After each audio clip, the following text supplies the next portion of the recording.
नमस्कार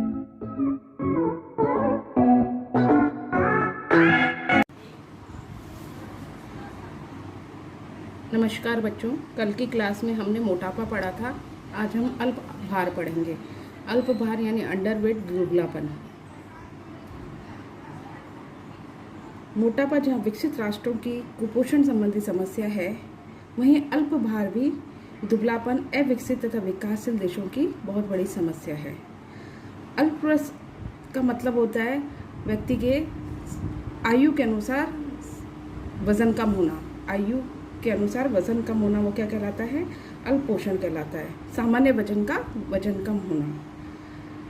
जब व्यक्ति का वजन आयु के अनुसार सामान्य वजन से 20% कम होता है तो उसको क्या बोलते हैं हम? अल्पभार यानी कुपोषण। अल्पभार या अंडरवेट कहते हैं। और यह बच्चे कुपोषण की श्रेणी में आते हैं। अधिकांश देखा गया है कि जो अल्पभार के बच्चे होते हैं वो कुपोषण का शिकार हो जाते हैं। गर्भवती स्त्रियां, शिशु, विद्यालय पूर्व बालकों तथा विद्यालय जाने वाले बालकों में भी कुपोषण का शिकार देखा जाता है। उनका वजन सामान्य वजन से 20% कम होता है तो उस स्थिति को हम क्या कहते हैं? अल्पभार या अंडरवेट कहते हैं। अल्पभार होने के क्या कारण होते हैं? किस कारण व्यक्ति का सामान्य वजन से कम वजन हो जाता है? इसके कई कारण होते हैं। इन कारणों को हम लिस्ट आउट करेंगे। सबसे पहला है अपर्याप्त भोजन, अत्यधिक क्रियाशीलता, तनाव की स्थिति, खाने की आदतें, अत्यधिक उपापचयात्मक क्रियाशीलता, रोग, पाचन संस्थान में दोष और थायराइड ग्रंथि की आवश्यकता। ये कुछ कारण होते हैं जिनके कारण क्या होता है? व्यक्ति का वजन सामान्य वजन से 20% कम होता है, जिसके कारण वह अल्पभार की श्रेणी में आ जाते हैं या अंडरवेट की श्रेणी में आ जाते हैं। सबसे पहला पॉइंट लेते हैं हम अपर्याप्त भोजन। अपर्याप्त भोजन, पर्याप्त मात्रा में भोजन न मिल पाने के कारण ऊर्जा की प्राप्ति नहीं हो पाती। अतः शरीर विभिन्न क्रियाओं को संपन्न करने के लिए मांसपेशियों से संग्रहित वसा का उपयोग कर ऊर्जा प्रदान करता है, जिससे उसके शरीर की वसीय तंतु निरंतर कम होने लगते हैं और वजन कम हो जाता है। परिणामतः व्यक्ति क्या होता है? दुबला हो जाता है। जो स्टोर्ड टिश्यू वसीय तंतु होते हैं उनमें जो जमा वसा होती है वो क्या होती है? कमजोरी के कारण भोजन नहीं ले पाते तो रिलीज आउट होने शुरू हो जाती है और वसीय तंतु की संख्या कम हो जाती है। उनसे वो रिलीज होकर हमें क्या मिलती है? एनर्जी मिलने लग जाती है, जिसके कारण क्या होता है? व्यक्ति दुबला हो जाता है। अत्यधिक क्रियाशीलता सेकंड आता है। जब व्यक्ति अत्यधिक शारीरिक श्रम करता है, खेत में हल चलाता है, बोझा ढोता है, मेहनत करता है, कठिन व्यायाम करता है, तो हमारे शरीर की ऊर्जा की मांग भी बढ़ जाती है। और ऊर्जा की मांग के अनुसार हम क्या करते हैं? भोजन ग्रहण नहीं करते हैं तो भी क्या होता है? दुबलापन आ जाता है या अल्पभार आ जाता है। जितनी हमें ऊर्जा की ज़रूरत है उतनी हमें ऊर्जा नहीं लेते हैं आहार के थ्रू हम, तो भी क्या होता है? दुबलापन आ जाता है। तनाव भी एक ऐसी समस्या है जिसके कारण अंडरवेट हो जाता है। तनाव के कारण ओबेसिटी भी हो जाती है, तनाव के कारण अल्पभार भी हो जाता है। ये पर्सन टू पर्सन वेरी करती है ये चीज़। तनाव जब अधिक होगा तो व्यक्ति का खाने पीने में मन नहीं लगेगा, व्यक्ति भोजन को भरपेट भोजन नहीं कर पाएगा, जिसके कारण उसे क्रोध आता रहेगा, भय की स्थिति उत्पन्न हो जाएगी और पीड़ा का अनुभव होने लग जाएगा, जिसके कारण भी क्या होता है? व्यक्ति में अल्पभार का शिकार हो जाता है।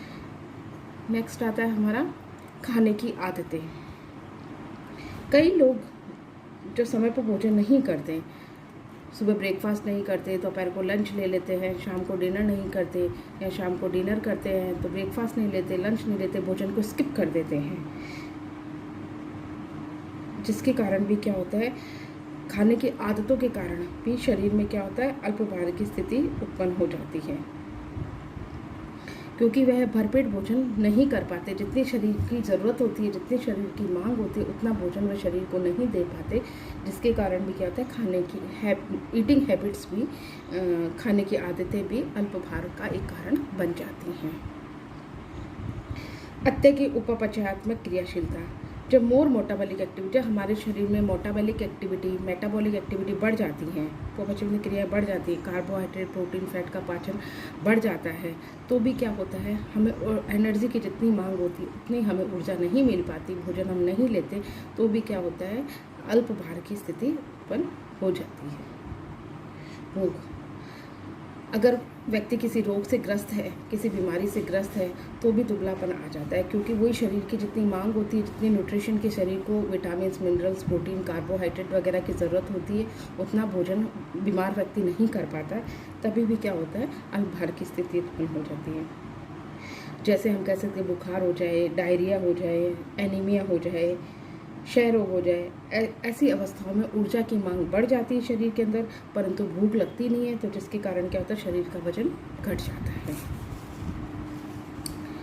पाचन संस्थान में दोष, पाचन संस्थान में गड़बड़ी होने के कारण भी भूख नहीं लगती है, व्यक्ति भरपेट भोजन नहीं ग्रहण कर पाता, जिससे अल्पभार हो जाता है, जैसे वॉमिटिंग आना, चक्कर आना, जी मचलाना, तो खाने पीने का मन नहीं करता। और यह क्रिया अगर रेगुलर चलती है, ये सिम्टम्स रेगुलर दिखाई देते हैं, तभी भी बच्चे का वजन सामान्य वजन से कम हो जाता है। नेक्स्ट आता है थायराइड ग्रंथि की अव्यवस्था।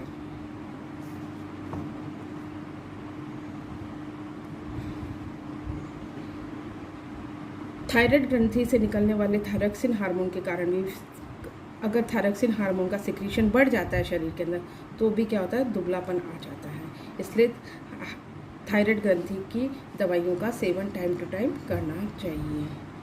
अब आते हैं अल्प भार के क्या लक्षण होते हैं, हमें कैसे पता चले कि हमें अल्प भार है या अंडरवेट है। शरीर में शक्ति नहीं रहती, कार्य करने का मन नहीं करता, संक्रामक रोगों से लड़ने की क्षमता नहीं होती, बार बार मूत्र का विसर्जन होता है, यकृत का आकार कम होने लगता है, बालकों की वृद्धि वह रुक जाती है, काम करने में मन नहीं लगता। कुछ सिम्टम्स होते हैं जिसके कारण क्या होता है, अल्पभार की स्थिति, हमें पता चलता है कि हाँ अल्पभार की स्थिति में है। अब आता है आदर्श वजन क्या होता है, मतलब आइडियल वेट हम किसे कहेंगे, लंबाई तथा आयु के अनुरूप वजन को आदर्श वजन कहते हैं। जब व्यक्ति की लंबाई और आयु के अनुरूप वजन होता है तो उसे हम क्या कहते हैं, आदर्श वजन कहते हैं। यदि किसी व्यक्ति का आदर्श वजन से 10% वजन कम होता है और दुबला तथा 20% से कम होता है तो बहुत दुबला हो जाता है व्यक्ति। इसलिए आइडियल वेट का ध्यान रखना बहुत ज़रूरी होता है। अगर व्यक्ति का आदर्श वजन रहेगा तो व्यक्ति क्या स्वस्थ रहेगा, उसका बीमारियों से लड़ने की क्षमता बढ़ जाएगी, कार्य करने की क्षमता बढ़ जाएगी और उसका शरीर सभी कार्यों को करने में सक्षम रहेगा। अब आता है दुबलेपन का उपचार। दुबलेपन का उपचार अधिक कैलोरी युक्त भोजन, टॉनिक आदि से देकर किया जाता है। सबसे बड़ी चीज़ आती है कि डॉक्टर, दुबलेपन में डॉक्टर का उपचार करना चाहिए, डॉक्टर से पूछकर दवाइयाँ लेनी चाहिए जो भी लेनी है आपको। तीसरी चीज़ आती है रेस्ट, दूसरी चीज़ आती है रेस्ट, व्यक्ति को पूरा आराम करवानी, और तीसरी चीज़ आती है आहार, कि हमें कैसा आहार लें जिससे कि हमारा दुबलापन दूर हो सके। तो हम सबसे पहले लेते हैं आहार। आहार में परिवर्तन करके दुबलापन का उपचार किया जा सकता है। दुबले व्यक्ति को अधिक कैलोरी, अधिक प्रोटीन तथा अधिक वसायुक्त भोजन की आवश्यकता होती है और उसे देना चाहिए। सबसे पहले लेते हैं कैलोरी।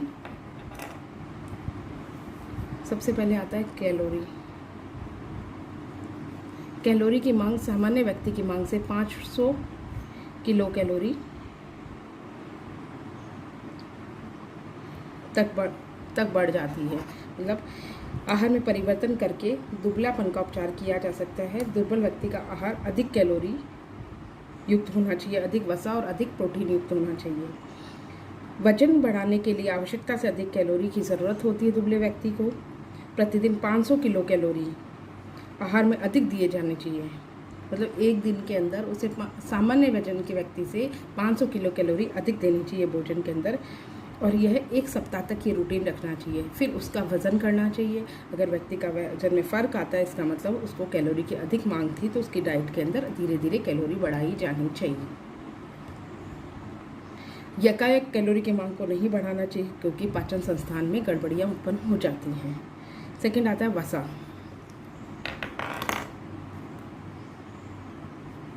वसा। अतिरिक्त कैलोरी की पूर्ति हेतु वसा की मात्रा अधिक होनी चाहिए। यदि वसा की अधिकता से पाचन संस्था में कई विकार उत्पन्न हो जाते हैं। वसा का पाचन देरी से होता है, इसलिए वसा की मात्रा हमें धीरे धीरे बढ़ानी चाहिए। नेक्स्ट आता है प्रोटीन। दुबले व्यक्ति के आहार में प्रोटीन की अधिकता होनी चाहिए। उच्च जैविक मूल्यों वाला प्रोटीन लेना श्रेष्ठ होता है। ऊतकों के निर्माण हेतु 1 से 2 ग्राम प्रोटीन 1 से 2 ग्राम प्रोटीन प्रतिदिन देना चाहिए। प्रतिदिन 1 से 2 ग्राम प्रोटीन प्रति किलो शरीर भार के हिसाब से देना चाहिए। प्रोटीन हम एनिमल सोर्स से भी दे सकते हैं, प्रोटीन हम नॉन वेजिटेबल सोर्स से भी दे सकते हैं। सोयाबीन में सबसे अधिक प्रोटीन 43% होता है, तो डाइट के अंदर सोयाबीन को इंक्लूड करना चाहिए। फिर आता है खनिज लवण।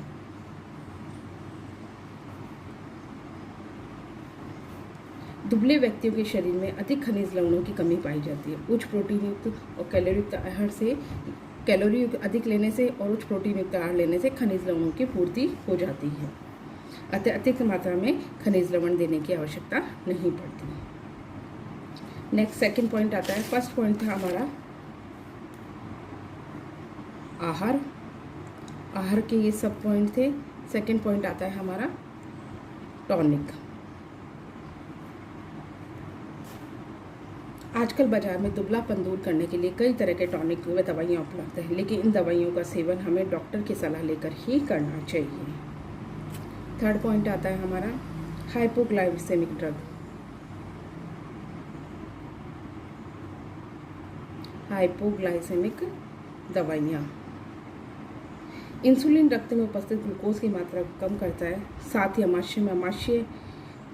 इसलिए यदि भोजन ग्रहण करने से आधा घंटा पहले 7 यूनिट इंसुलिन हार्मोन का इंजेक्शन दिया जाता है, जिससे खुलकर भूख लगती है और व्यक्ति भरपेट भोजन ग्रहण करता है। नेक्स्ट आता है रेस्ट। पेशेंट को प्रॉपर रेस्ट कराना चाहिए। रेस्ट डॉक्टर की सलाह के अनुसार करवाना चाहिए। वीक व्यक्ति से ज़्यादा घर में काम नहीं करवाना चाहिए, क्योंकि वह चक्कर आकर गिर जाएगा या वीकनेस हो जाएगी उसको। नेक्स्ट आता है व्यायाम।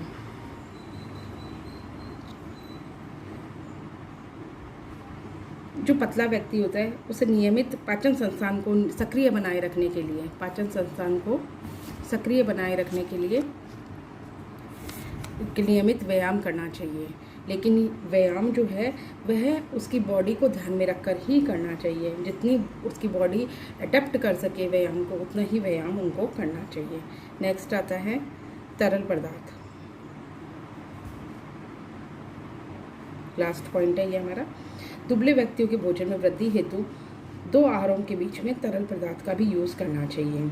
दुबले व्यक्ति एक साथ भोजन नहीं कर पाते, तो उन्हें समय समय पर थोड़ा थोड़ा भोजन दिया जाना चाहिए। दुबले व्यक्ति को 1-2 बार ही भरपेट भोजन देकर 5-6 बार भोजन करवाना चाहिए। भूख बढ़ाने हेतु से भोजन आकर्षक होने चाहिए, स्वादिष्ट होना चाहिए और सुगंध महक होनी चाहिए, जिससे उससे भोजन को करने का मन करे, उसकी चेष्टा जागृत हो। और परोसने की कला का यूज़ करना चाहिए। अंत में हमें यही ध्यान रखना चाहिए कि दुबले व्यक्ति को कि खाना खाने से पूर्व खाने को किस स्टाइल से परोसा गया है वह बहुत ज़रूरी होता है। उससे उसका संवेगात्मक विकास होता है और वो कार्य करने के लिए सक्षम होता है, भोजन करने के लिए सक्षम होता है। अगर भोजन अच्छे से नहीं परोसा जाएगा तो उस व्यक्ति के खाना खाने का मन नहीं करेगा, और अगर भोजन अट्रैक्टिव ढंग से स्वादिष्ट और खुशबूयुक्त भोजन उसके सामने प्रेजेंट किया जाएगा तो वो भोजन को आसानी से ग्रहण कर लेगा। अब एक दिन के भोजन की आहार तालिका हम क्या क्या दे सकते हैं उसे। 6 बजे बच्चे को उठाकर हम दूध, शक्कर, किशमिश दे सकते हैं। 9 बजे उसे ब्रेड, मक्खन अंडा, मौसमी रस दे सकते हैं। 11 बजे हम उसे चावल दे सकते हैं। दोपहर के भोजन में हम चावल, चुपड़ी हुई रोटी, दाल, हरी सब्जी या कोई और सब्जी भी दे सकते हैं और दही का यूज़ कर सकते हैं। 5 बजे कॉफ़ी, बिस्किट दे सकते हैं या कोई शेक दे सकते हैं। शाम की चाय में बिस्किट दे सकते हैं। 9 बजे रात्रि को जैसा भोजन वो पसंद करे उस हिसाब का भोजन, 2 चपाती या चावल, रोटी, सेवइयों की खीर दे सकते हैं। और रात को सोते समय उसे दूध देना चाहिए। तो पूरे दिन के अंदर 6 मील तो उसके भोजन के रखने ही चाहिए, जिससे उसकी हम डाइट को इम्प्रूव कर सकें, जिससे उसकी दुबलापन दूर हो सके। ये MA फाइनल का पेपर है और ये BA सेकेंड ईयर के पेपर में भी यह टॉपिक कवर करता है। धन्यवाद। MA का एडवांस न्यूट्रिशन का पेपर है ये, जो कि 4th यूनिट है। धन्यवाद।